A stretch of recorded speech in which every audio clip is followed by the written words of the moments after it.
Insurance isn't one size fits all. That's why drivers have trusted Progressive's Name Your Price tool for years. Just tell Progressive what you want to pay, and they'll show you coverage options that fit your budget. Visit Progressive.com to find a car insurance rate that works for you. Progressive Casualty Insurance Company and Affiliates. Price and coverage match limited by state law. Why have I asked my electrician I found on Angie.com to bury my pet hamster? I was so moved by how carefully he buried my electrical wires, I knew I could trust him to bury my sweet nibbles after his untimely end. This is very strange. Angie, the one you trust to find the ones you trust. Find pros for all your home projects at Angie.com.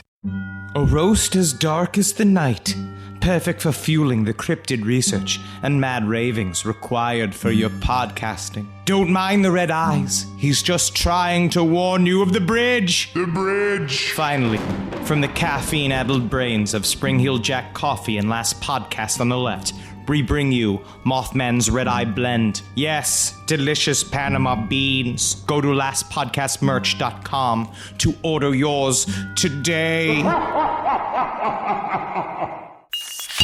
There's no place to escape to. This is the last podcast On the left. That's when the cannibalism started. What was that?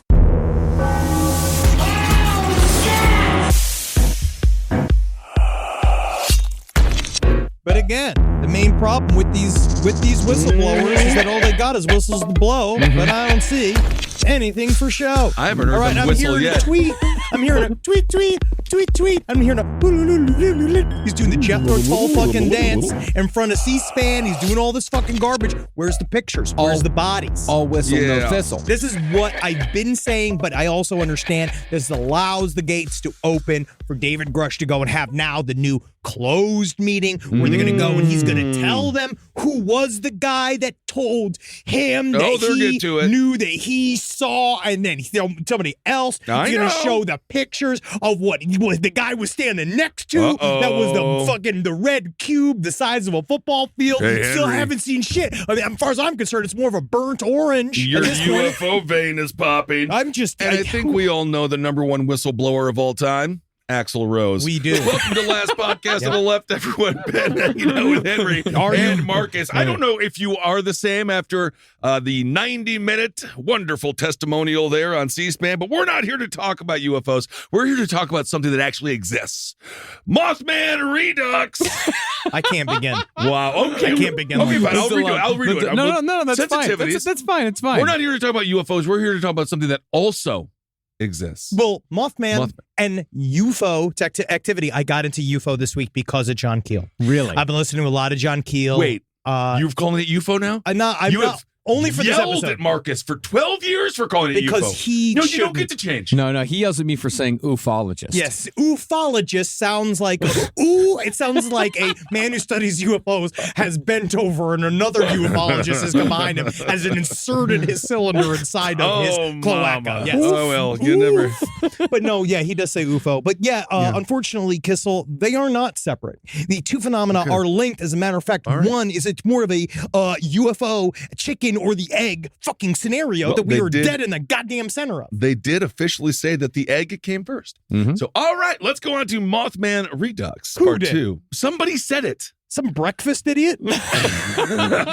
Mothman Redux Part 2. So when we last left the Mothman story, the Mothman had been seen hundreds of times in and around Point Pleasant, West Virginia, over a period of about a year. But with so many sightings and so many variations in the appearance of the Mothman, there inevitably came multiple interpretations insofar as the Mothman's biology and intent. His non-human biologics.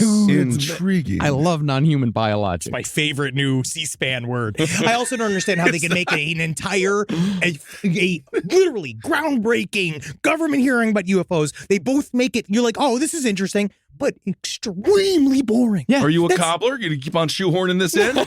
Because we are on to Mothman Redux Part 2.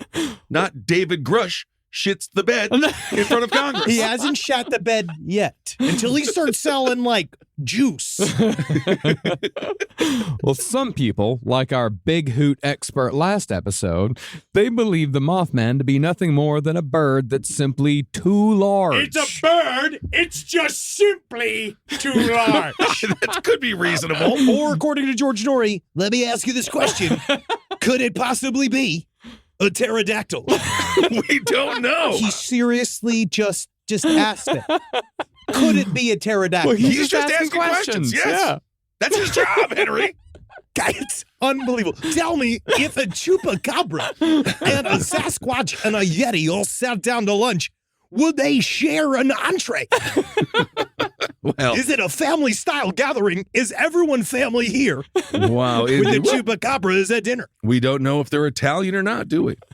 Well, in this big bird scenario, it's a bird that's so far outside of our expectations of bird size that it freaks people out. Sure. At the end of the day, though, the big hoot guy says that it's just a big bird doing big bird things. Whatever, man. Big Bird.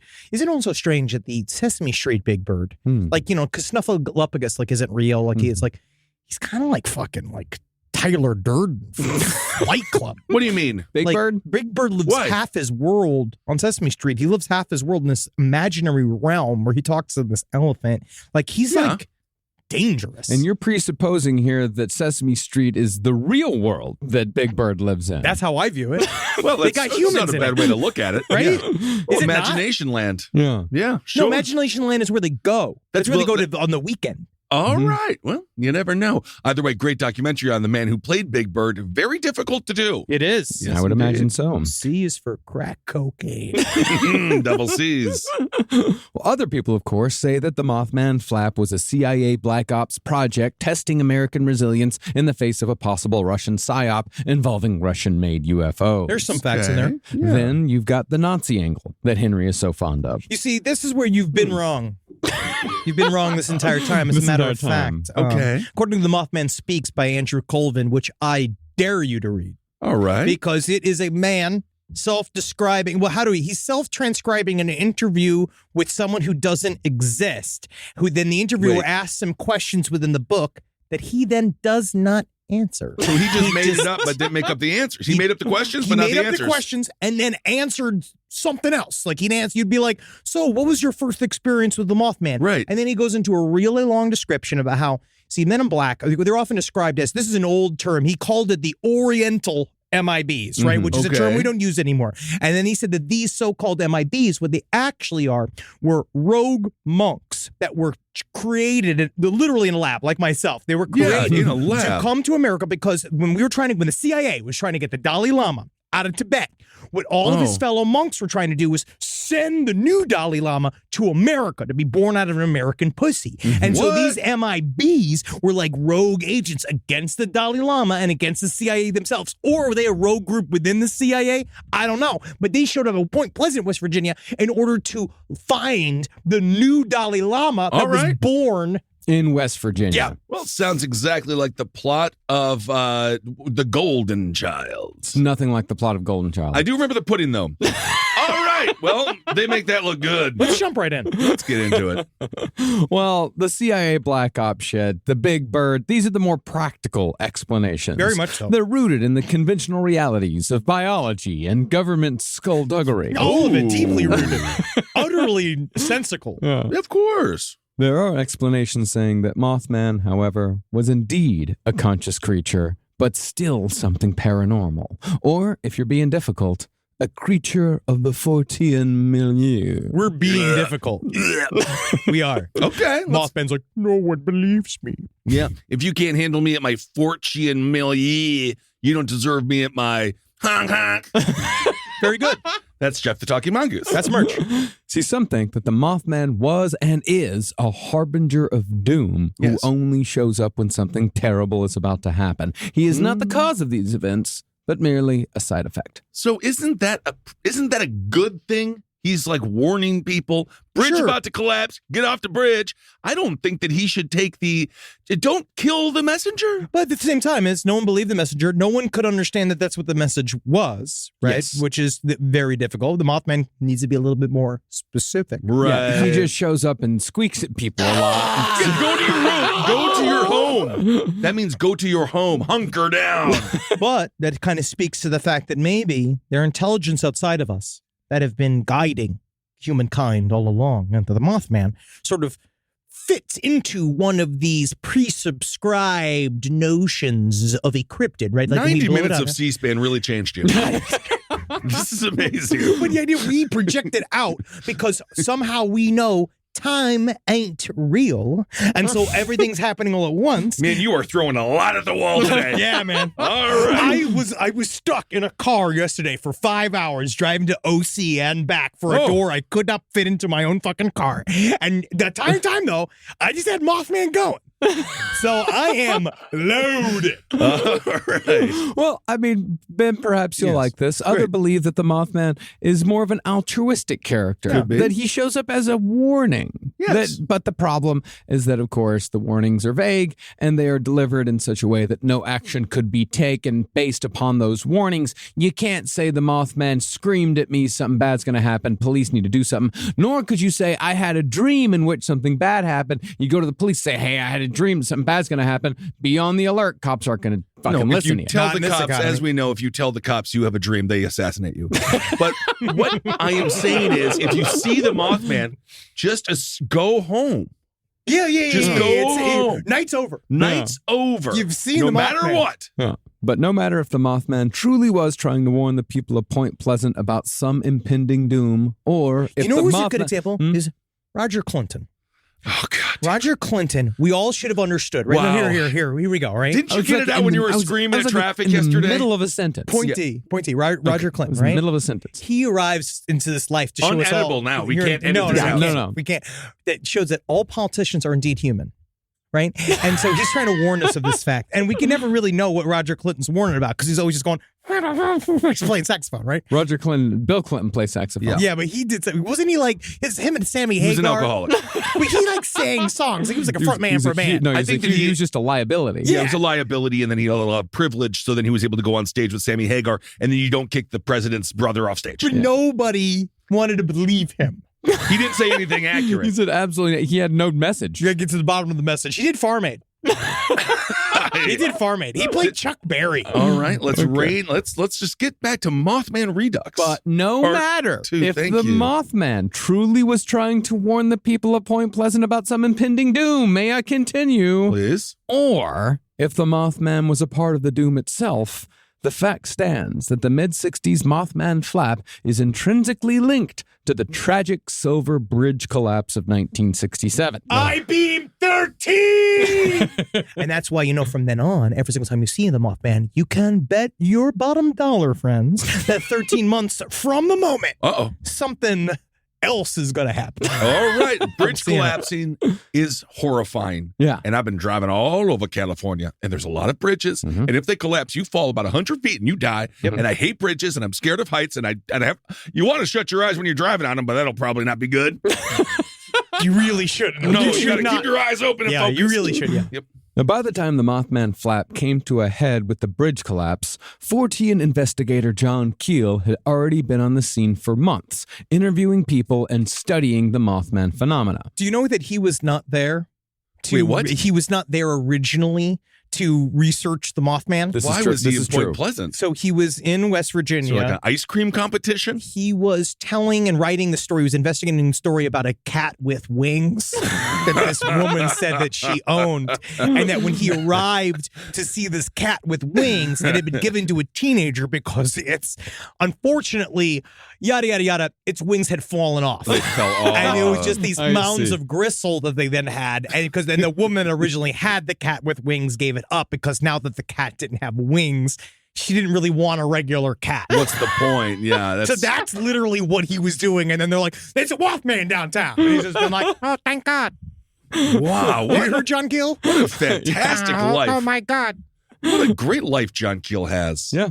He goes wherever he's called. As I said, it was just amazing because one day I'm just a normal reporter, and the next day, I'm in the Mothman business. That's fantastic. And what a business it is. But then the rest of his life was him just bitterly just being like, They're all making money off of me. They're all making money off of me. My Mothman's mine. The $1 billion Mothman business. And yet at the same time pissed off at being known as the Mothman guy. well, because then he couldn't go Seems to just incredibly difficult as a human But being. he finally got his lifelong bachelor. he finally got his big check, right? Because Mothman Prophecies, the movie, finally came out near the end of his life, 2002, and he was just like the whole like, so he was like, I was so excited to go to premiere, but the next thing I know, apparently, according to the doctor, no one knows why I went temporarily blind. he just had gone temporarily blind, and no one could figure out why. I mean, that's almost, again, the Mothman. That's what he did blame it. Yes. Well, interestingly, Keel said that he was getting strange phone calls from people claiming that they were in contact with aliens who were making vague predictions of future events on a national and sometimes worldwide scale. This was in the months leading up to the bridge collapse. Okay. Hi, is this John Keel? Is this John Keel? Yes, sir. You've reached the Keel hotlines. Yep. Let me tell you, I bet you're gonna you're fucking gonna get stuck in a trash can later. Tell him he's gonna get stuck in a Fucking trash can. piece of shit. Tell him he's a piece of trash. That's very distressing. Yeah. Very distressing indeed. And then they all just round him up and shove him in a fucking garbage can later. Yeah, And yeah. it's like, I said that mysterious phone call earlier. Yeah, You yes, I never did. could have foretold this. No, not at all. And then you ended up in a trash can, didn't you? Well, some of these predictions turned out to be true and some of them didn't. For example, one prediction in which the Pope was stabbed, that never came true. Someone called him up and said, Pope's going to be fucking stabbed. That never happened. He did get shot. That's what I was going to say. 14 years later. that doesn't count. That doesn't count. Doesn't count. If it was 13 years later, we would have to make it count for numerology. I-beam 13! But okay. But another warning did prove to be true. One caller said that Robert F. Kennedy was due for an assassination, and sure enough, RFK was killed the next year in 1968. However, that could have also been a lucky guess, because when it came to assassination trends in the mid to late 60s, the odds at Vegas would have been pretty high for RFK. I mean, his brother, his head just did that. His head, well, Right? you know We what know I that. always thought? It was a suicide. Yeah, it was suicide. So, He's but a it does neat feel like enough. if your brother, who's president, got like very publicly assassinated, it does seem to speak. Well, you'd be higher on the list. RFK definitely was higher on the list to be assassinated than like Stephen Urkel, Julian Urkel, White. he wasn't born yet. I don't know. He wasn't born yet. But check out that speech that he gave. The speech he gave right before he was shot was amazing. Jaleel White? RFK.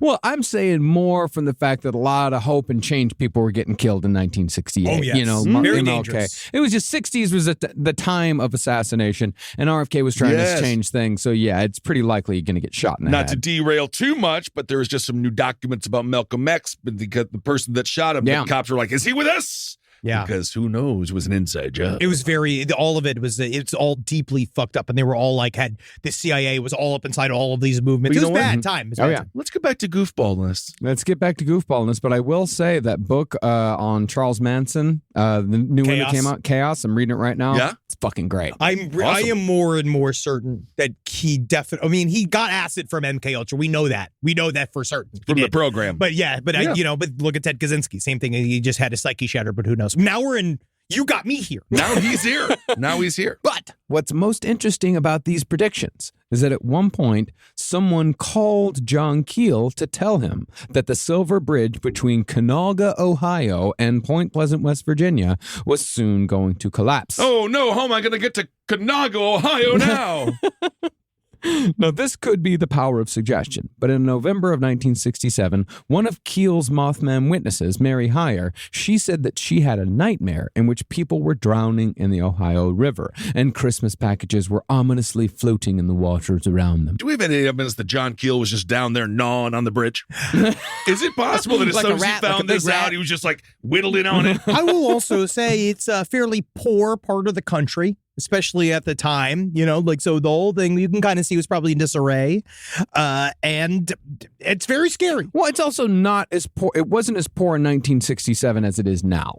Things were much, much worse in West Virginia now than they were back then. Every time I was driving to JFK in New York City, you look under the bridge You see that, and everything Never is look. rotted out. I And just was don't look. Anytime, you can basically, in this country at this time, just say a bridge is going to collapse, and you'll be right 7 out of 10 times. You might be. Reportedly, Mary was not the only person having these dreams. And as it happened, at 5:04 p.m. on December 16th, 1967, as dozens of cars were stuck on the Silver Bridge in rush hour holiday traffic, a low metal moan began to emanate from the structure. No, it's not orgasming. That moan soon turned into what was described as a metallic scream as the entire bridge twisted counterclockwise in a chain reaction of structural failures. DNA strand. No, not 44 people fucking died. Yeah, this is not fun, Henry. I know, but it's like, it's cool. Is it what? Because the Think bridge, about it. Just, because yeah, the bridge imagine, count. Okay, It is interesting. within just a minute, the bridge and every person unlucky enough to be driving over it had fallen into the Ohio River. 37 cars plunged into the freezing river below, and most of these cars were occupied by holiday travelers carrying, you guessed it, Christmas presents. Oh my God. That is really, there's something there that's very creepy. It's haunting. And then you're fucking watching Mothman smoking a cigarette, watching the whole thing, being like, fuck Christmas. Oh, he's like Melania. Well, from eyewitness accounts, the scene was madness, happening both in seeming slow motion and far too fast for anyone to do anything to help. Some of the cars that fell bobbed for just a moment, as if by some miracle they might float. But like all the rest, those cars sank to the bottom of the Ohio River. 46 people died, either by drowning in the cars when the windows broke and the river waters rushed in, or when the wreckage of the bridge itself crushed them underneath. What's worse? I don't know. With any luck, you just pass out on impact. Well, you just hopefully you get crushed instantly. That's my hope. Well, I would Horrible hope, death. I hate that. I would hope that upon impact, my head would get knocked on something and I'd just go unconscious. Yeah. I mean, as far as technically, I know- would hope that I would have enough, just roll down the window and swim out. I just choke yourself. Yeah. That's what I do. That's a good ripcord. Well, one thing that I couldn't find, I tried looking for it. Like, I tried finding any evidence of someone escaping. I couldn't find any. It happened it exploded. Yeah. Essentially, it exploded. One of the I-beams buckled from underneath it, and the whole thing fell apart. It took a matter of seconds. Yeah. But I do think that's an interesting description. It's very fast, but also you see it happening all in real time. Your brain probably slows things down. Well, because also and you're then in you're just like, you're in your car. Something is happening that you'd never expect. The bridge you're on is collapsing, and so you probably just don't. You're like, that's oh man, bridge moving funny, and then by the time you're feeling it, it's already happening. Yeah. 44 of the 46 bodies were eventually recovered over the following weeks, but 2 were never found. These unfortunate souls had either been crushed completely by the rubble or they had floated down the river after they died. Well, this is, again, another day, another reminder, don't jog, because somebody found those bodies. Nope, no one ever found them. Okay. No one ever found anything. It could be crocodiles. Are there crocodiles? It's winter in Ohio. Yeah, there's no crocodiles. No crocodiles. All right. Cold-blooded animals. Largemouth bass. There's very few. There's far lesser bear attacks than I thought there were before. So we talked about this in the stream. Yeah. Live from your grave.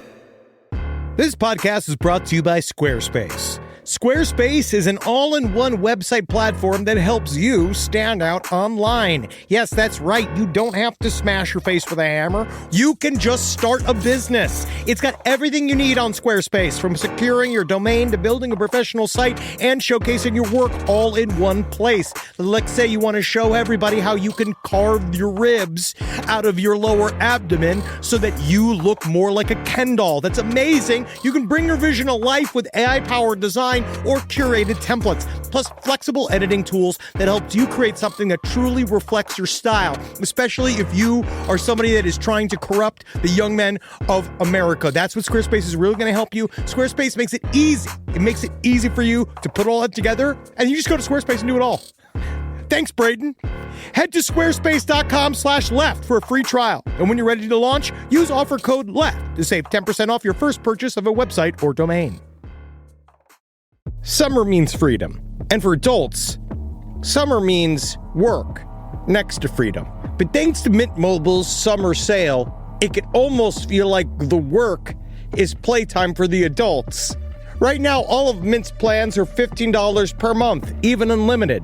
Free yourself from Big Wireless and switch to Mint Mobile for high-speed data and coverage on the T-Mobile 5G network. It's so well connected, I could call from anywhere, deep from well within my bunker, where my AI-fueled robots slowly but surely toil for me, but I know for a fact I'm saving money on my phone plan, or up above, where I'm training all of my giant Amazon female warriors who will fight in bulletproof mesh. Also, honestly, Mint Mobile's really cheap and it's really reliable, so you should use it. To get your new wireless plan for just $15 a month, go to mintmobile.com/LPOTL. That's mintmobile.com/LPOTL. Cut your wireless bill to $15 a month at mintmobile.com/LPOTL. That's it. There's no catch. Upfront payment of $45 per 3 months, $90 for 6 months, or $180 for 12 months. Plan required, $15 per month equivalent. Taxes and fees extra. Initial plan term only. Greater than 50 gigabytes may slow when network is busy. Includes up to 20 gigabyte hotspot. Capable device required. Availability, speed, and coverage varies. See mintmobile.com. In the United States of America, there's a break-in every 26 seconds. That means somewhere, right now, an intruder is getting closer. The problem is most security systems only alert you after a break-in has already started. That's too late. Choose SimpliSafe to secure your home. Using the Outdoor Camera Series 2 and advanced AI alerts, SimpliSafe's US-based live agents identify threats on your property and help deter them, stopping crimes before it starts. That's a real peace of mind. They've got a really great security system that make sure people don't get in your house or it makes a big noise. And to me, that's a big deal for me, is that it protects all of our yelling with a siren in our studio, which is one of the most important things that can be protected. I don't care if thieves come and kidnap us.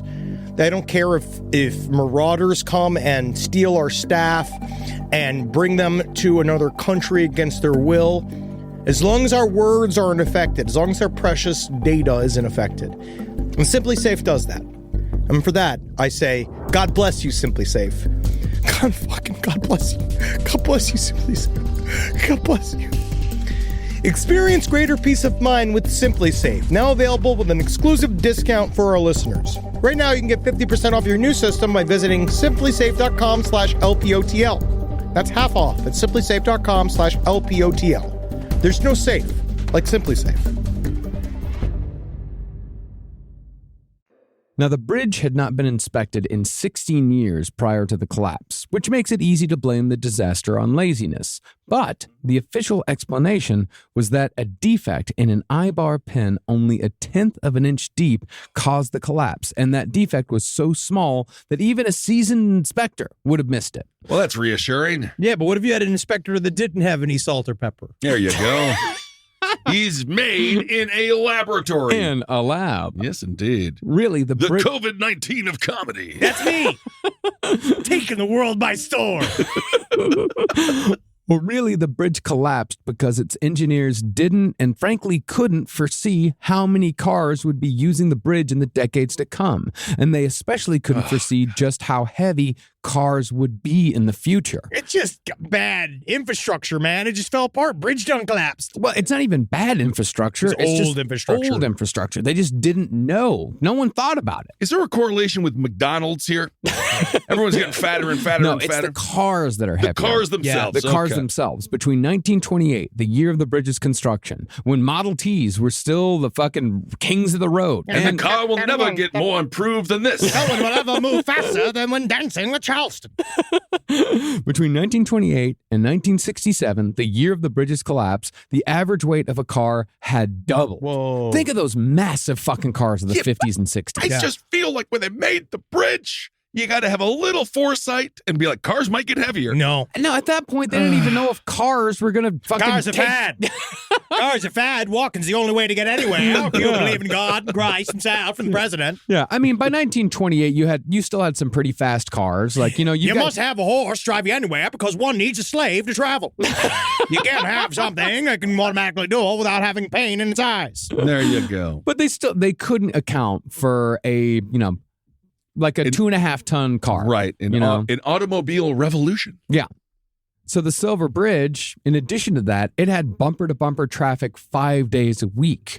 So it had pressure being put on its infrastructure at every second from, 9 to 5 a.m. You should see how I've warped my belt. You can't imagine what a bridge would be like. Absolutely. I'm happy we didn't do this episode before I went to San Francisco, because getting into San Francisco is all big bridges. old bridges. Yeah, it's all and bridge. it is just, you're on it for like 30 minutes. Oh, yeah. In other words, it was just a matter of time. But the Silver Bridge's collapse set off a flurry of inspections around the country to make sure that something like this didn't happen again. Okay. They all started to think like, oh shit, we built a lot of bridges in the 20s. Right. Yeah. I mean, it did happen recently with the Minnesota Bridge collapse. It was, 5 or 6 years ago? Well, it's basically this bridge had no redundancies. Like, for example, like the Brooklyn Bridge, if one of these beams like snaps, there are 6 after that. Yeah, that make sure that it doesn't collapse. This one didn't have any. So. And then there's Superman. Always Superman. If there's a problem, don't worry. Superman, you come and fix it. Superman always does show up right on time. Henry Cavill, why can't you save all the people from the bridge collapse? Well, you don't want to save everybody, because then isn't Superman not needed anymore? You don't want to Superman yourself out of a job, buddy. But he's still saving. He still has to save more people tomorrow. No, but people also have to die. Otherwise, everyone's going to be like, Superman will save us. He needs to be like, oh. That's just the Superman economy. There was a really fun comic book that did play on that idea, that people just stopped taking care of themselves because they figured that Superman would save them, or a superhero of some kind. I can't remember what story it was. A very controversial libertarian Superman. And he just... They call me Bootstraps Man. But when it comes to our story, several witnesses claim that just before the bridge twisted and fell, the Mothman could be seen near the structure. Uh-oh. Oh, man. Now, as I said earlier, there's debate over Mothman's role here, whether he was a harbinger of doom or an ineffective warning system. But what never comes up, or at least from what I've read, that maybe Mothman was just there. Wrong place, wrong time. Well, he's just on. Had nothing to do with it. It's like, God damn it, I go on fucking vacation to beautiful. Yeah. That beautiful TNT area of Point Pleasant, West Virginia. And this shit happens. Yeah. Right. He just wants to go snip bombs. Yeah, I was trying. This is supposed to be a vacation from my problems. Well, Mothman probably loves the smell of dynamite in the morning. I mean, I like that idea. He was just there. He was just there. It happens. Total coincidence. I also believe that, again, time's not real. We are all pancaked between a billion various multiverses, right? And that maybe something like this is a projection of this sort of like innate knowledge that we have of some things that bad or, it might happen. And then maybe add that to like some form of like natural, like salt mines. Mothman speaks of talking about the salt mines being underneath the ground, and with that, like kind of like amplifies sort of psychic phenomena. I will say I am happy you didn't give the eulogy for the 46 people that died. Because I don't know if that really provides a lot of comfort to those people who are mourning the loss of a loved one. So I know everybody's crying, a boo-hoo, a wow-wow, but what I do know... Pull out your pancakes and then say, we're just little marshmallows in the pancake. We just see that little blue dot right here in the universe where they show right here. That's who we are. Doesn't really matter right now. I'm just mourning my mother. She's died. She wasn't found. She was just but a fart of atoms and nothing. That doesn't help me. Let me ask you, how does the argument that time isn't real, how does that help like arguments within your marriage? Oh, wow. I don't. Let's just say we don't want to talk about that. There are certain things you say as soon as he starts, you know for a fact they're in a fight. As soon as Henry goes to the kitchen, starts making pancakes. That's all I know. I gotta do something with these idle hands. At some point towards the fact that quite a few relatives of Mothman witnesses were killed in the bridge collapse, along with a few direct eyewitnesses, they point to that as proof that there may be something nefarious here. But remember that Point Pleasant was a relatively small town, so people are going to know people. Yes. People like Linda Scarberry. Yeah. I got a really interesting letter back about how they were like, that Linda Scarberry was super like serious about her sightings of the Mothman because her drug use was so prevalent at the time, she would have never have spoken to a police officer voluntarily. I mean, there is a truth to that. Also, you got a letter back. Were you writing to Disney Adventure or what happened exactly? Every day I go through my piles of fan letters. Yeah. People also attached nefarious shades to the fact that after the Silver Bridge collapse, the people of Point Pleasant didn't talk all that much about the Mothman. That, of course, was probably due to the fact that their minds were otherwise occupied with heavier shit. Whatever, but the Mothman was just here. In fact, that's probably why Mothman sightings dropped off considerably after the Silver Bridge collapse. Or at least it's why people stopped reporting sightings. If someone's grieving the death of their wife or child, you don't really want to bring up the Mothman. And the whole town knew somebody that died. Yes. Right? Yeah. Yes, it was a massive tragedy. But they also believe that he moved to Charleston, West Virginia. And this is true, is that there was Mothman sightings outside of Mothman, West Virginia, outside of Charleston. Mothman sightings outside of Charleston, West Virginia. Charleston. And there are also weird shit about how, like, you ever heard the story about how Mothman, like, they saw Mothman, and then the idea is if you get past your fear of the Mothman, he'll transform into another form, right? And like so, Beauty and the Beast. Yeah. And so you see the Mothman, at first you're scared, but if you can get a hold of yourself, like this one guy saw him, and then he turned into a golden little boy.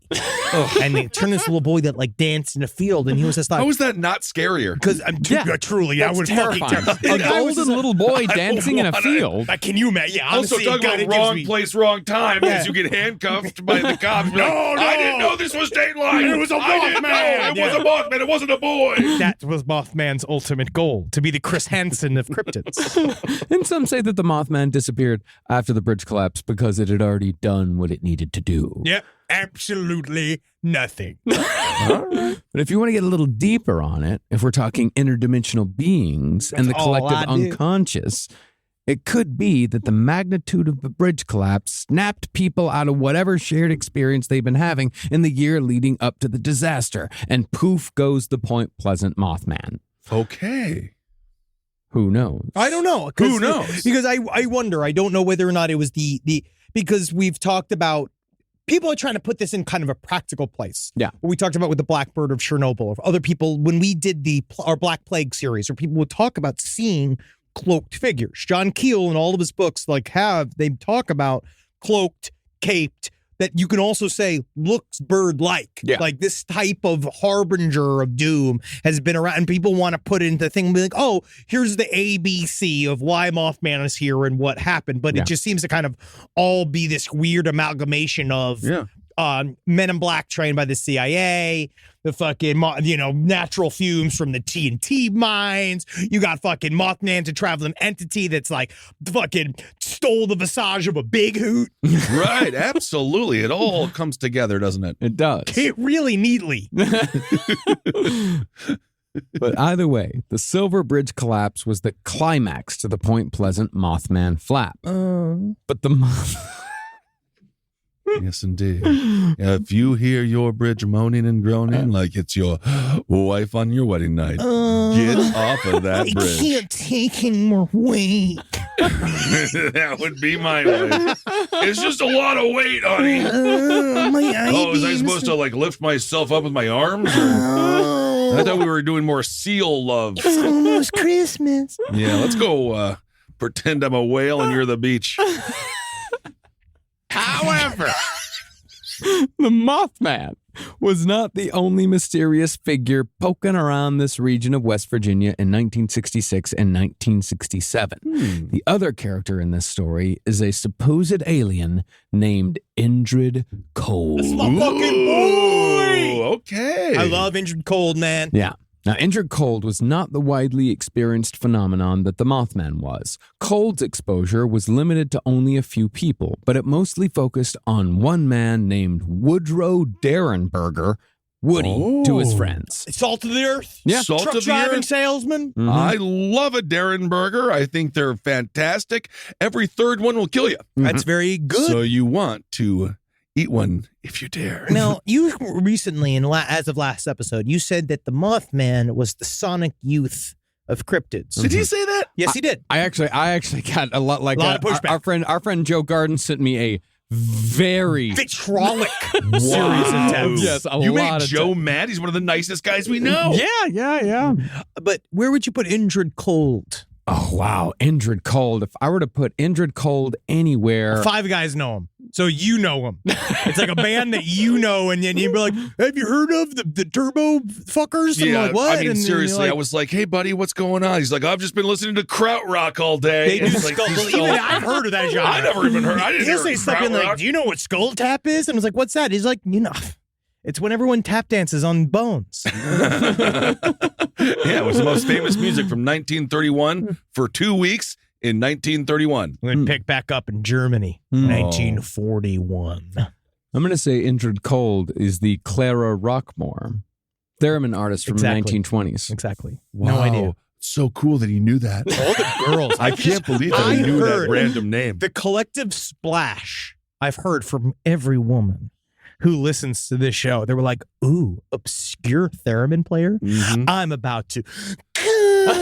Yes, indeed. I discovered Clara Rockmore a really weird night when I met this woman at Detroit Rock City. Remember that place in the Lower East Side? Yeah. We went up to her apartment in Harlem, and we did a lot of cocaine and just sat there listening to therein music. And then I just went home.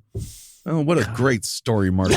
You sure you don't have a son somewhere? No romantic. It wasn't romantic at all. No, I believe it wasn't. I believe that it wasn't. Yes.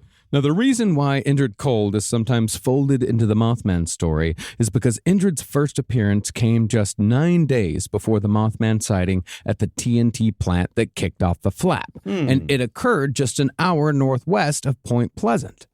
So on November 2nd, 1966, Woody was driving back to his home in Mineral Wells, West Virginia from a business trip at around 7:30 p.m. Woody was a traveling salesman and had been out in Ohio selling sewing machines. Oh. Yeah, he's a normal guy. I love it. Yeah. Yeah. But as he was driving down this isolated road, Woody saw strange lights ahead. Now, at first, he thought he'd run across a police roadblock, so he stopped. Later, it would come out that multiple people had seen those lights that night, and all of them had driven right on by as fast as they could because they were really fucking weird. Remember, this is the lead up to the beginning of the official first Mothman flap. So there's a lot of UFO activity. There's a lot of weird lights, poltergeist activity. This is kind of why, while John Keel was doing the cat with wings bit, it's also because he was kind of like what he would do, which was kind of makes him both the coolest and loneliest man that's ever lived, where he just gets, all he did was follow UFO lights his whole life. Yeah. Well, there's nothing sad about that. He'd be happy now. But Woody did stop, and he soon saw that the lights were coming from some sort of aircraft. It was shaped like a kerosene lamp chimney, flaring at the top and narrowing down to a small neck that enlarged to a big bulge at the bottom. Baby, now we're talking. Yeah, it was very yes, indeed. You know how like like the candle, like Werther's Originals that are tied on either side? Yeah. Like it looked like that. No, I was thinking like a hot babe. It looked like a kerosene lamp. Yeah, because he just said something totally different than Completely you did. different. And he's what in you're charge. what you're describing is like a bow tie. He wrote it down. I saw a picture. You're describing a bow tie. I saw a picture today. He knows what he saw. I know what I saw. Yes, indeed. I was thinking of a voluptuous actress with a big old butt. Sure. I was trying to think of one, but none of them have butts. No, butts are out right now. I guess. Well, to Woody's great surprise, a figure soon walked out of the ship. But to all appearances, this figure seemed to be a normal white guy, about 6 foot tall, 185 pounds, with dark, thick hair, and from what Woody said, a very good tan. Also, wouldn't you believe it? He's in need of a sewing machine. It would be incredible. I mean, I feel like he's an affable guy, right? And he's used to talking to strangers. Yeah. And he says this guy, so he's driving, according to, because I listened to, it's great. There's a piece of captured audio of Woody Derenberger on a radio show the night, it was like, I want to say the night after this thing happened. So he called his buddy. He was all fucked up saying, I saw this thing. And he goes straight to fucking, I want to say it might have been a television show. It was a television show. Yeah, it was a filmed interview, yeah. Yes, and he jumps right to it. I listened to the audio of it this morning. And it's fresh. And he was saying, so a car was like right in his dick behind him. He's driving. His car was right. And he was just like, what the fuck? The car pulls around him and goes like speeds ahead of him. But then he sees this thing's followed by a fucking UFO. He watches it fall, and you hear it in me like, the only way to describe it is some kind of unidentified flying object that I have heard of in several news time magazines. And then he watched it go past him, and then he watched it going, and it stopped across the road from him, and he stopped his car, like, after he's going, he was just like, what the fuck is this thing? And then he just watched it go, like, door appear, pop out. That's crazy. Here comes this very well-dressed individual. Yeah. Because they all said, Indrid Cold, like, look good. Yeah, he looked real good. Yeah. All right. The only thing unsettling about him, though, is that he wore a large, unmoving grin. Huge grin. And he kept his hands tucked under his armpits. This strange approximation of human body language was probably meant to be non-threatening, but as it always goes, it had the opposite effect. Yeah. Right. It is a horrifying thing because what's he doing down there? Where you can't see his hands. I don't like He's just smiling for no reason. You know, anybody who's not Molly Shannon. Yeah. Superstar. Yeah. Superstar. Even more unsettling was the fact that this man did not speak to Woody verbally, but telepathically. Oh. Well, he asked him. He straight up asked him, he's like, which would you prefer? Because he went to the side of his car, so he went to the passenger window, and he's like, roll it down. Roll down the window. And then Do you it's have like, any Grey Poop on? and then Indrid Cold, I remember, and then Indrid Cold looked at him, he's like, would you prefer to speak with our minds or with our mouths? Which I was a good open mind. Yeah, I want to speak with our mouths, A lot of traveling salesmen, I think, are used to that. Yeah, right? maybe. Because at the time, especially, I think that if you were in the LGBT community, it was a lot more done with like winks and like Wink, thumbs yeah. ups and stuff like that. Where we're like, you don't say the Tap, words, tap, foot you tap. just start sucking each Oh, other's you're dicks. assuming because he's a traveling salesman that he has a proclivity for men. I'm just saying that, or just like, no, he's You're just just like, making up a new stereotype. no, he's cool. He's cool with it. Yeah, I mean, Did you guys know the fucking traveling salesmen are fucking gay? They're gay. They're Did you all know gay. that? They're fucking gay. Yeah. every time they come over us, right? They're like, I want to sell I'm trying to sell this like encyclopedia, and then the next thing I know, I'm like naked with this guy, and we're showering, we're Have you ever fucking thought each maybe other. it's just you? But Or? the thing was, I was just like, why would I need an encyclopedia? I have Google. Yeah. It happened recently. Books. Yeah, it happened recently. Yeah, this is like several days ago. And it's like, yeah, the fucking most involved salesman. It's not gay if they're traveling. Well, Indrid asked, Woody, what do you do for a living? And after Woody said, I sell sewing machines, the man responded in kind by saying he was simply a searcher and Woody had no reason to be afraid. Nice.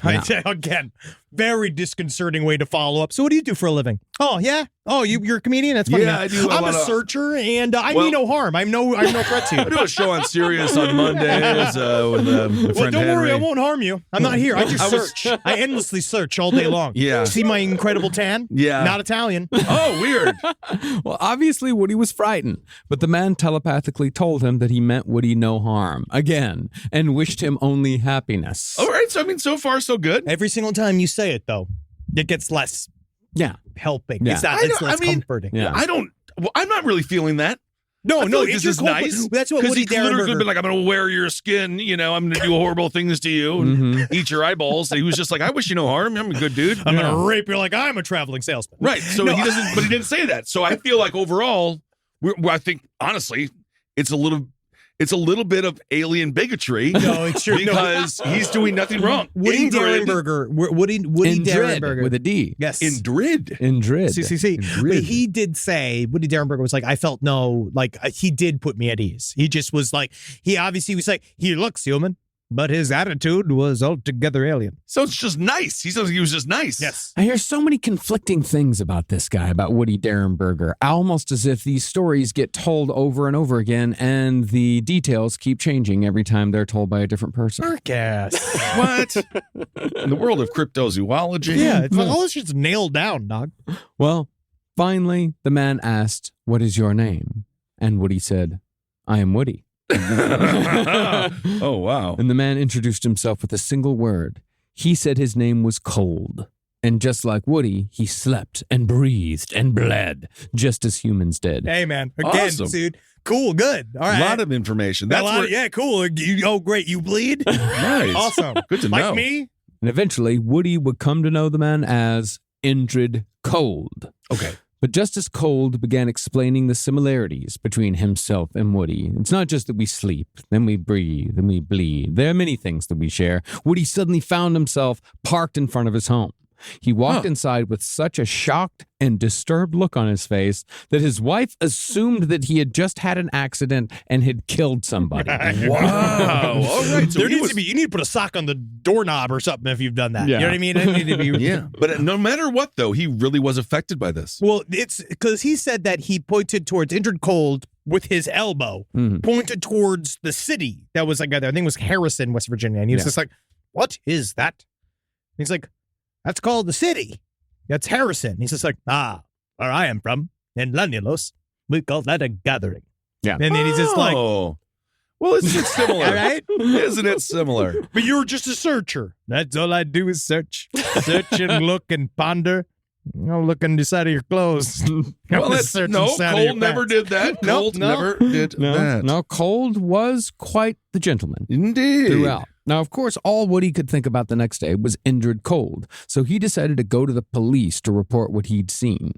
They questioned him for 3.5 hours, and somehow Woody's story made the local radio and the local TV news. What do you mean somehow? What the fuck else is happening? Well, this man wants to talk, and there's a camera crew ready to listen. This was a very specific time period. There's something about this time period where there were a lot of people were extremely interested in this story. I don't know what it. And I really do think it's because of Woody himself, because he's a regular guy. He really was. He's just like Jay Leno. Yeah, he's just a regular guy. He's got his Hot Rod magazines. He sits right there. He brings them from home. Yep.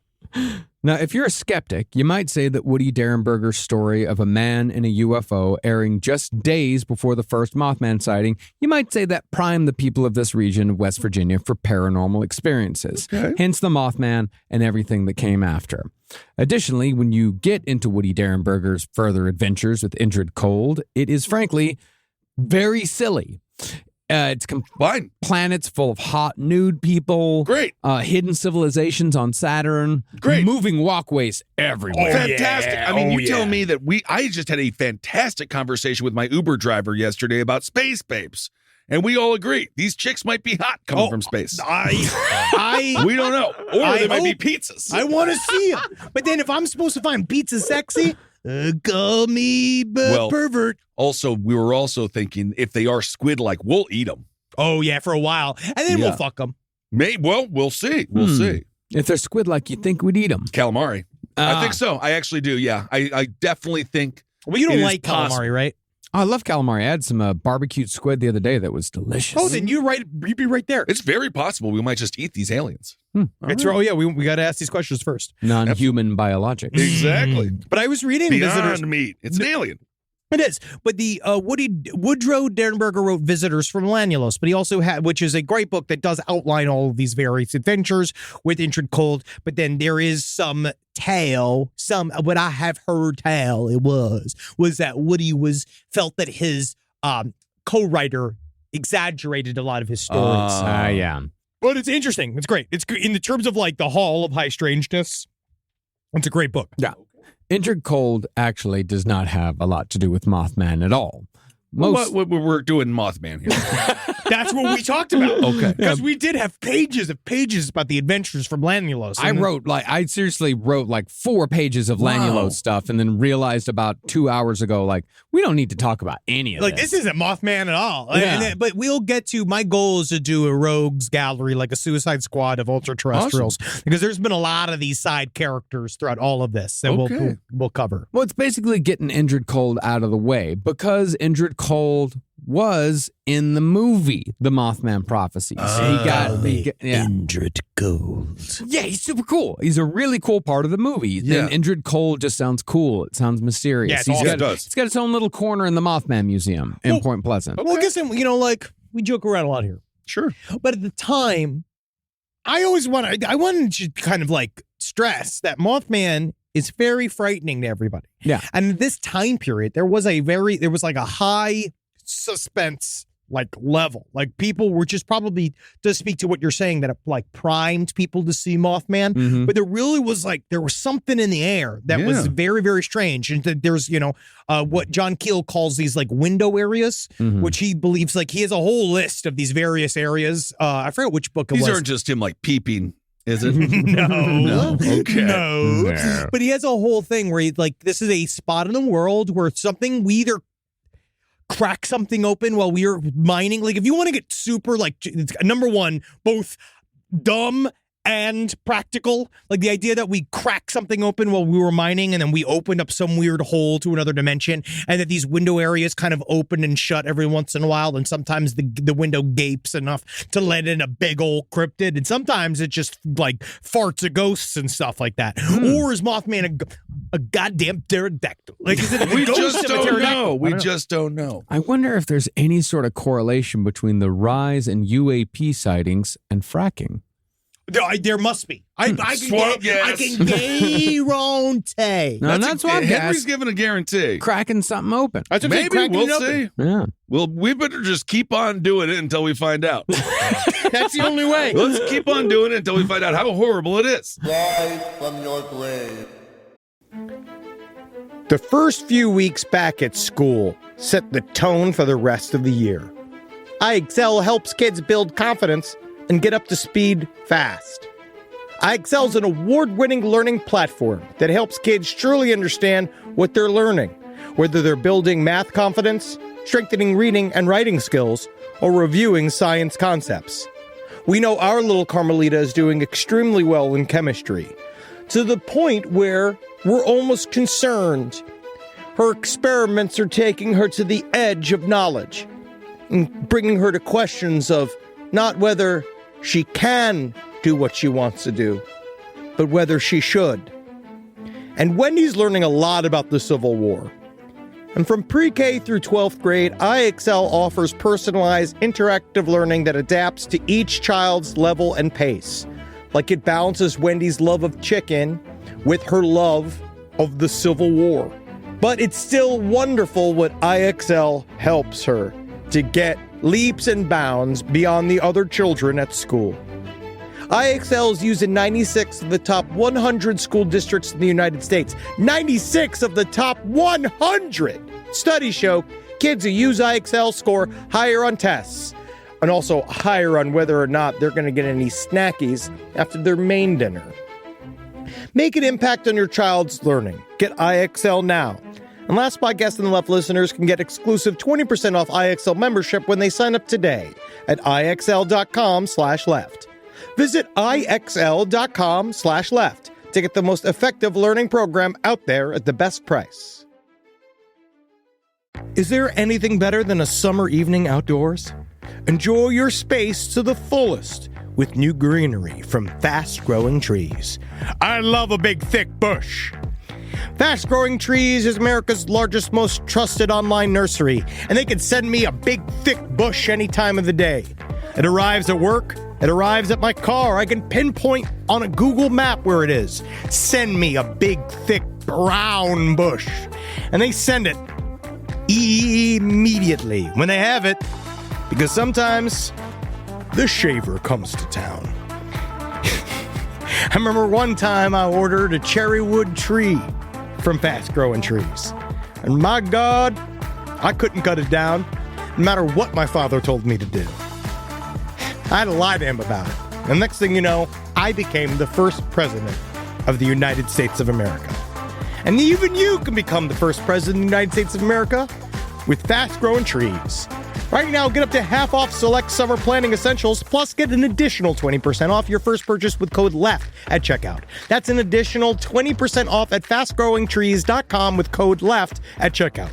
Offer is valid for a limited time only. Terms and conditions apply. Hey there, all you Quinceaholics. Oh, I feel so good. I got the breeze coming through my linen pants and my linen shirt. Oh, it's too hot for my cashmere sweater. Thank God I got this wonderful undershirt and sunglasses to keep my eyeballs safe from the radiation of a star that's trying to kill all of us. I digress. Listen. Quince has got anything you need. They're going to help you out. They're going to change your life. You like simple, plain, good-looking clothes with high-quality fabrics? Quince your hiney. Get in there. Take care of yourself.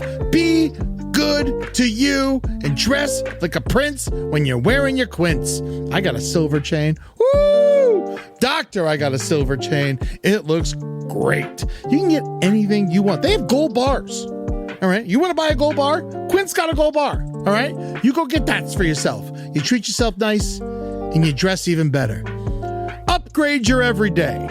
Go to quince.com/last for free shipping on your order and 365-day returns. Now available in Canada and the UK too. That's QUINCE.com/last for free shipping and 365-day returns. Quince.com/last. But if you're a believer in the Fortean milieu, you could say that at the very least, Woody's initial encounter with Indrid Cold was genuine, and therefore the beginning of the overall 1967 flap. If he did have this experience with this alien, yes, he has carte blanche to exaggerate. Oh, yes. Yeah. Yes. And speaking of flaps, Point Pleasant is by no means the only place in America that has been plagued with Mothman sightings. No, man, Mothman's back, dude, in a big fucking way. And we've been covering it on Side Stories for fucking years now. Yeah. Yes, indeed. Since 2017, Chicago, Illinois, and the surrounding areas have been host to a Mothman flap all their own. Oh, yeah. Just like the sightings in Point Pleasant, the Mothman of Chicago is described as a 7-foot-tall being with 10-foot-wide wings and red eyes. And just like the Point Pleasant cases, this Mothman shoots straight up into the air when it feels like it. They better get this guy on the Chicago Bulls. He sounds like he'd be a great ball player. I don't know. I think that when he'd come down, he'd understand that he has a high price point. I don't know what we do with these shoes because his feet are claws. Mm-hmm. Oh, so I don't know how he gets it. Mess up the court. I guess Puma could help. Puma. Right? I think Puma could. Puma hasn't had a big star attached to them in a long time. No, I got the Mellows. Oh, is he with them? I did not know that. I don't know who that Carmelo player Anthony. is. Carmelo Anthony. Yeah, but I know the shoes. Unless you're talking about LaMelo. That's a whole nother I think it's LaMelo. Ah, okay. Who's that?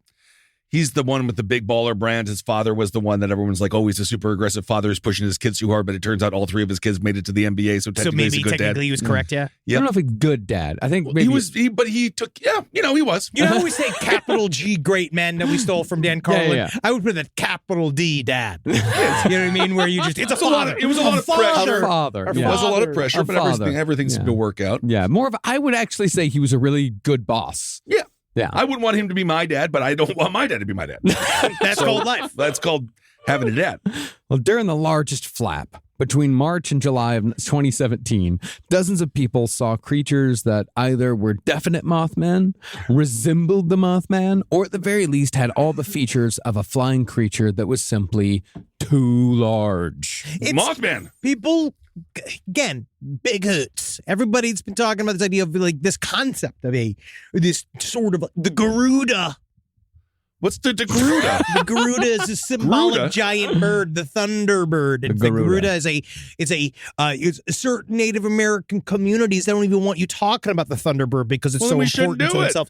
But people have been seeing this type of shit for a very long time. But now we have the lexicon for it. We're labeling it all Mothman. So I'd say like all Mothmen are big hoots, but not all big hoots are Mothman. I really wish you took this approach to society as a whole. It's amazing. You can't be so open-minded. Yeah. Hey, that's me.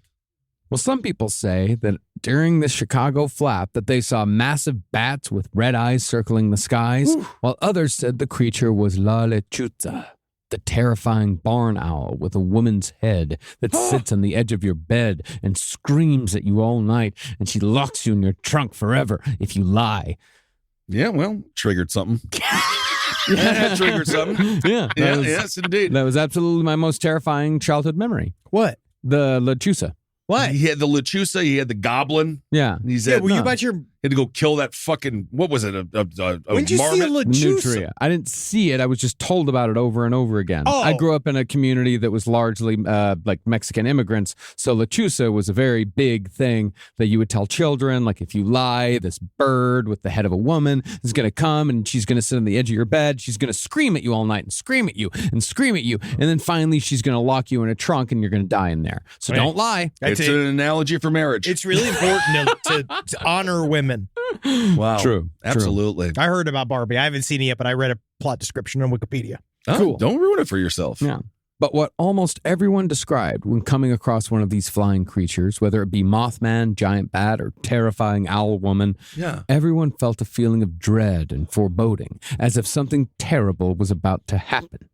But what's most interesting about the Chicago Mothman is that it seems like the most involved stories occurred in and around Chicago's O'Hare Airport, which is one of the busiest in the world. Oh, yes. And there's been a couple of these. We dealt with this quite often during 2020, the idea of this jetpack man that was seen outside of the LAX that no one identified. There was also, do you remember there was some reports that they speculated about some dude. Speculated, that's it. And then same thing. Do you remember the drones that were happening in 2021? The swarms of drones that no one claimed. There was no private company. It was like the U.S. government said it wasn't them. They went investigated and they couldn't find out where these drones were coming from. They wouldn't lie. No, it's not not the United Joe Biden. Oh, Joe. Do you think Joe Biden didn't lie? Well, from the stories we're about to get into, it seems like the brass at O'Hare were well aware of the Mothman problem. Ooh. See, on November 26, 2019, a trucker said that he was having a smoke outside of a cargo bay at 6:30 p.m. just outside of O'Hare when he saw what he thought at first was a 7-foot-tall bird just beyond a perimeter fence just 2 street lamps away. And I thought that was the most beautiful lot lizards I've ever seen. I gotta say, that bird should be on the Chicago Bulls. Shut the fudge. Shut the front door.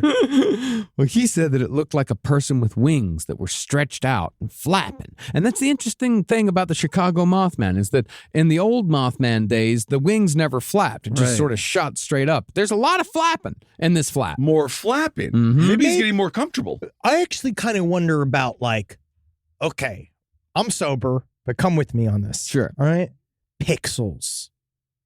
So as pixelated wings with cameras, right? Mm-hmm. As we go, cameras got more pixels. You can take more detailed photos. You can zoom in more. You can get the information. There's more information in the photos. Sure. Right. As we have been trained, our brains have been trained by the internet for our capacity for information. We have so much more information flooding in at all times now on very aspects of screens. Everywhere you go, there's information. And maybe it's almost in a way, it's expanded the sort of rendering quality of our minds. You think that people have gotten smarter? No, I'm just more complicated. No. That's what Terrence McKenna talks about, this concept of novelty, and that we're moving towards a more complicated future. It's not better. It's busier. It's more. We have more access to information that shapes our perspective. Well, why'd you have to go and make things so complicated? I guess I must be Avril Lavigne. Yes, indeed. Love with the skater boy. But I could see that as well. We're more used to the Mothman. And maybe the Mothman unfurls his wings now that he's more cozy with us people. Well, the more we can just understand these things, the more that we've seen. Yeah, I know you're talking about the information overload. Your fucking T-shirt is covered in information. UFO types he's wearing today. I have 5 phones. Please don't. Then I actually will think you're CIA. I do 5 calls at once. Yeah. Wow, that's really productive. Sometimes I put phones together and have them all talk to each other. That is kind of funny when people do that as a gag.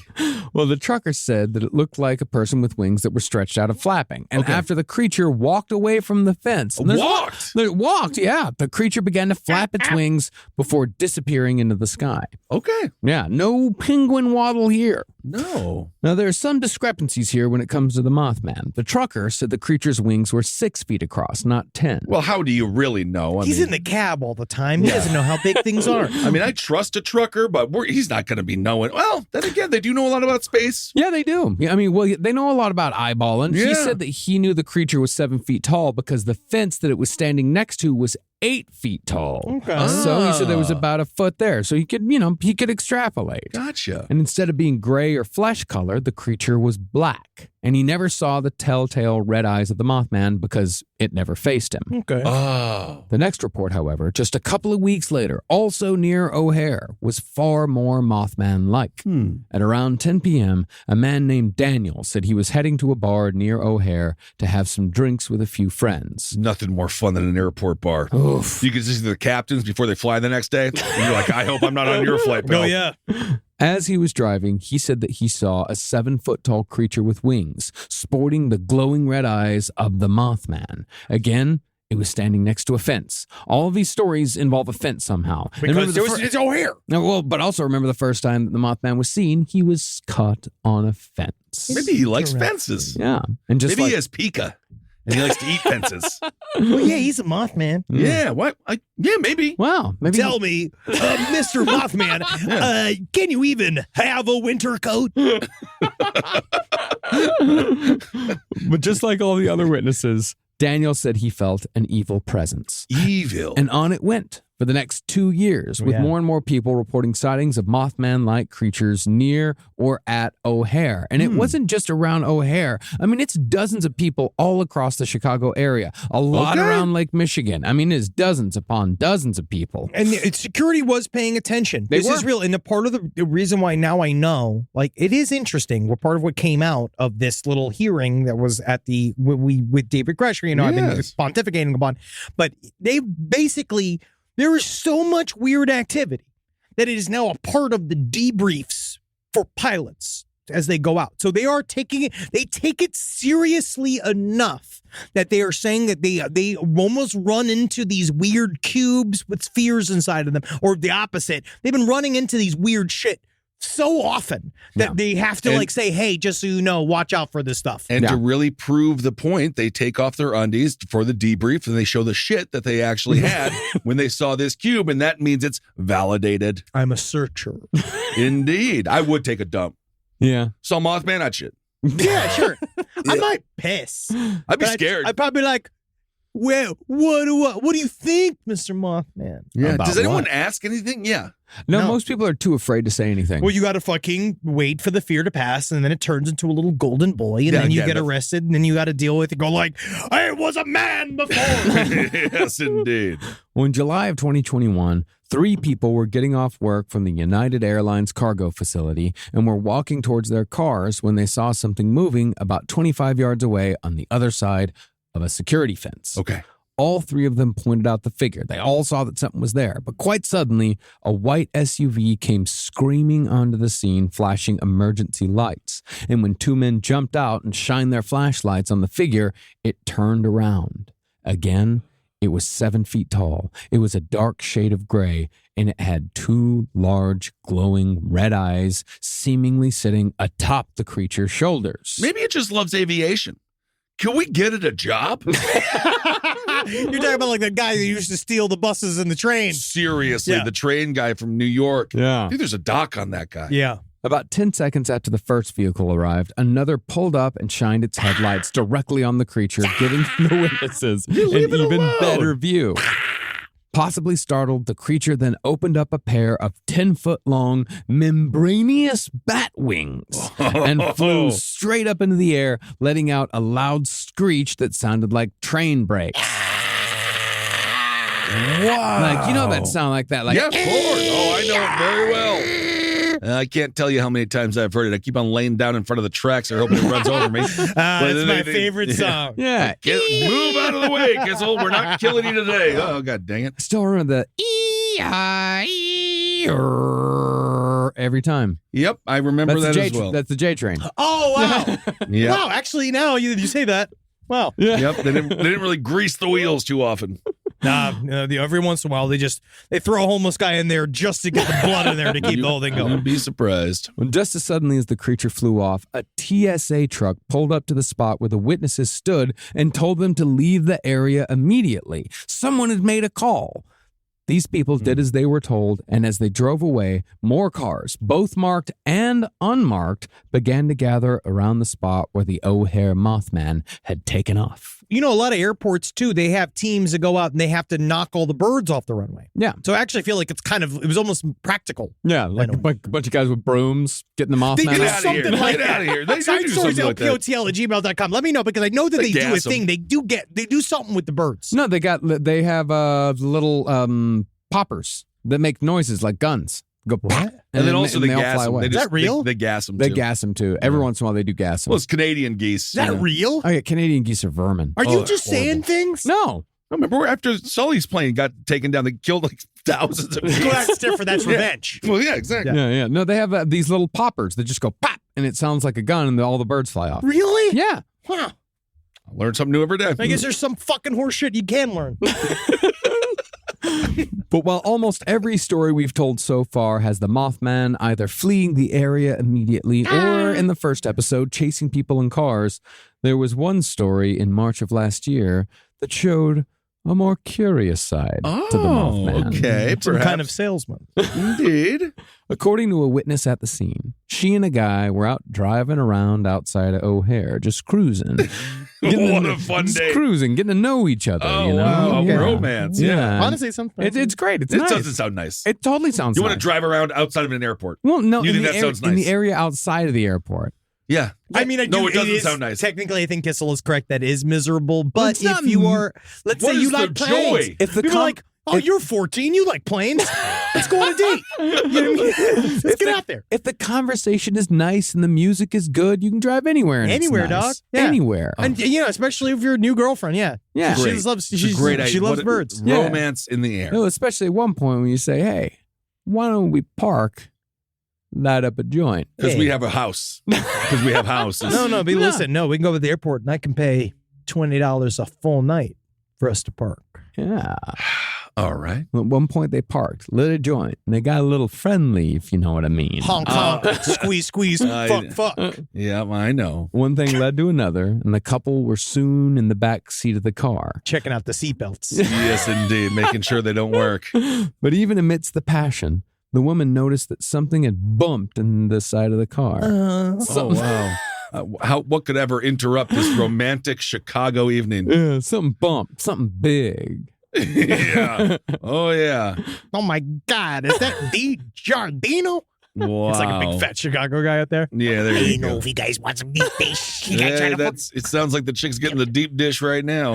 It's at that point that the guy she was with, he started screaming, "What the fuck?" over and over and over again. I told you I was 14 earlier. Oh, my God. All right, enough. The woman sat up and saw a pair of bright, glowing red eyes and a big black body bending over and peering through the driver's side window into the back seat. Oh my God, that bird should play for the Chicago Bulls. Really creative stuff there. That's great. So it was watching people make love. It was watching Perhaps people learning. Perhaps. Both of them started screaming, but the creature just kept on looking.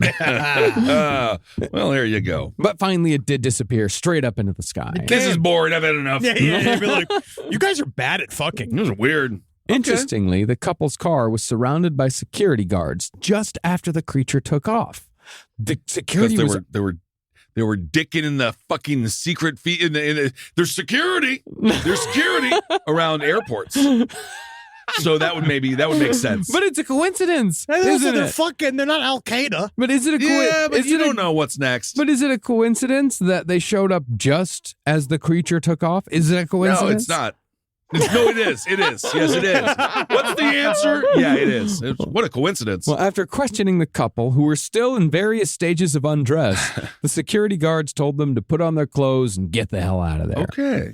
Now, from the woman's recollection, the creature was tall and thinly built, yet it still reminded her of an owl, a tall, thin owl. Okay. More importantly, though, she said it seemed as if its eyes were set into the creature's shoulders, making it, like so many other Mothmen, essentially headless. People don't like things with no heads. They hate it. Also, it would be leaning down to take a look at the window, right? Man, So it was perhaps, leaning. yeah. So I was perhaps- listening to Art Bell talk to John Keel, and he's just so much funnier than listening to Art Bell after listening to George Norrie is just so fucking sad, you know, Yeah. because Art Bell. But that was his whole thing, where he's been like, red eyes, can't stand them.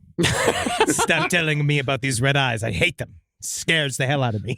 Now, of course, no disasters have befallen O'Hare in the years since the Chicago Mothman began showing up, and he's haunted one of the world's largest airports for years longer than he was ever in Point Pleasant. Henry and I got stuck there for a whole day, and then the next day when I went to go take a dump, it was a disaster. Oh, yeah. Holy hell. Because those nachos we bought with pulled pork nachos. Man, I can't tell you what the death it smelled like. And then a Tony Award-winning actor came in the bathroom right after me and was really upset.